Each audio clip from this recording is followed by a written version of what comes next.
You know that every Friday I like to feature veterans who have worked hard and risked their lives to protect our freedom. Today, this freedom fighter is not a veteran of the United States military. Ammon Bundy spent 2 years in prison, convicted of nothing this week on Monday. All charges against him have been dismissed. He has returned home to his family along with his brother and his father, Cliven. He's joining us here today to explain exactly why he went to Burns, Oregon in December 2 years ago. Let's be very clear. You went to Malheur National Wildlife Refuge for one reason, to bring awareness to the injustice that had been brought down on the Hammond family. Is that true? That is absolutely true. Did you learn anything while you were there that furthered that concern? We learned many things while we were there. We learned a lot of things before we got there. It made us feel that we were justified in furthering it. And I want people to understand that when we found out a lot of these injustices that were happening, this was before we went into the refuge, we reached out and did everything that we could to get the local representatives, the state representatives, to look at the evidence that we were going to present to them to prove and show that the federal government was, abusing this family and that there was serious misconduct. And the local representatives, the sheriff, the state representatives, governor, they just ignored us, completely ignored us. And we had tens of thousands of signatures and on our redress of grievance and so forth. So we went in there as a protest and to bring awareness to the Hammonds. But we also knew that when we got in there that we would have access to all their records, we would have access to other things, and we took advantage of that. We found a tremendous amount of just appalling misconduct, a pattern of it towards the Hammonds. And in fact, there was a chain of emails around the refuge employees and around the U.S. Fish and Wildlife Service that were kind of involved when the Hammonds were resentenced. They were, excited and sending these emails of congratulations around to each other after the Hammonds were resentenced for the second time to go to prison for 5 years. And that's the type of stuff that we found. We also found records that showed Malheur National Wildlife Refuge under the U.S. Fish and Wildlife Service was and probably still is selling the mineral rights out from underneath the private property owners of Harding County. And they had hired a large firm to handle these transactions. And they were actually in the process of actually selling these mineral rights out from underneath the private property owners. And the private property owners probably don't even know it. Mm-hmm. And they probably won't know it for many, many, many years until they come to extract that. There's so much misinformation about the fire itself, which ultimately led to them being convicted as domestic terrorists because the handbook of the BLM and the U.S. Forest Service says that permittees cannot be held accountable for fire because fire is a management tool on the range. There's a fire. Hammonds call, get permission to start a backfire, ultimately burn 137 acres, which is the reason that they sat at Terminal Island today. How much did you acquire any information about that particular fire in itself? Is there anything that we need to know about that? Yes. So while we were at the refuge, we had a tremendous amount of other ranchers, community members coming to us.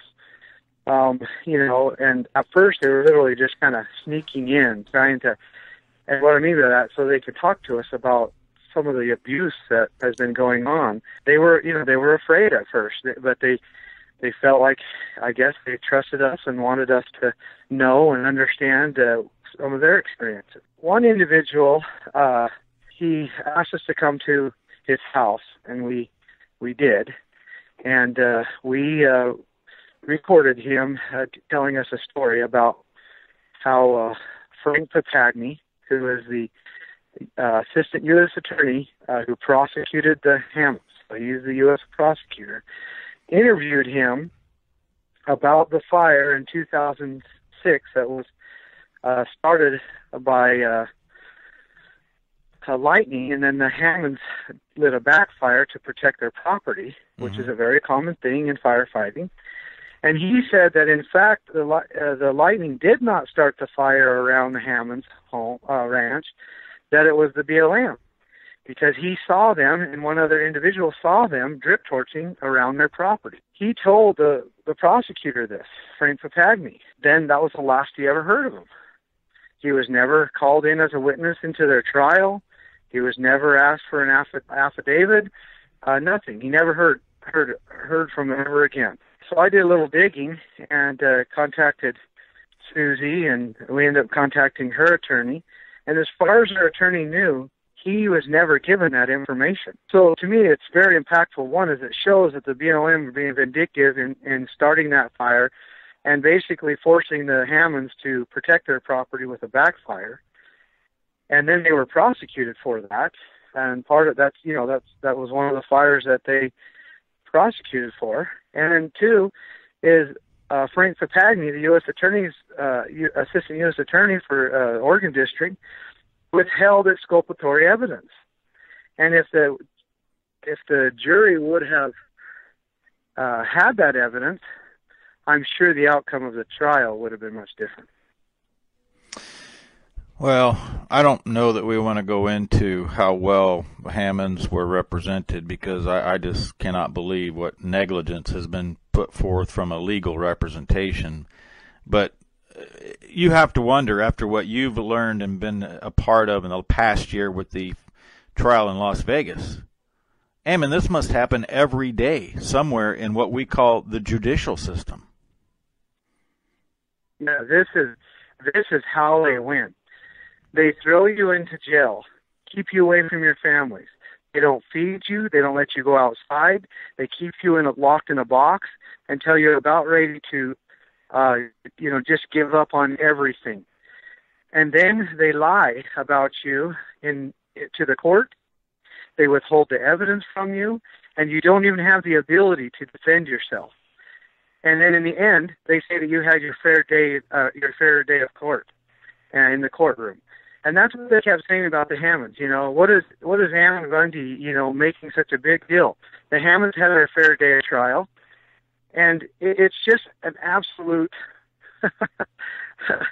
just a gross, misrepresentation of justice. These people do it every day, and they think it's okay, and they're destroying the liberties of the people. Thank you, Ammon Bundy, for your efforts, your sacrifice. And folks, this might not be a big deal to you, but it is to me. This production is taking place at 2:33 Central Time on January the 13th, the very day that Dwight Hammond turned 76 years old in prison. If you think this injustice is okay, then just ignore it. If you don't, share this message. Make sure that every American citizen knows that any family, any place in this country can be entrapped, can fall prey to the tyranny of the federal government. And let's not be silent until Dwight and Steven Hammond are returned home to their families in Burns, Oregon. I'm Trent Loos on this special edition of Loos Tales. Always remember, be gentle, stay firm.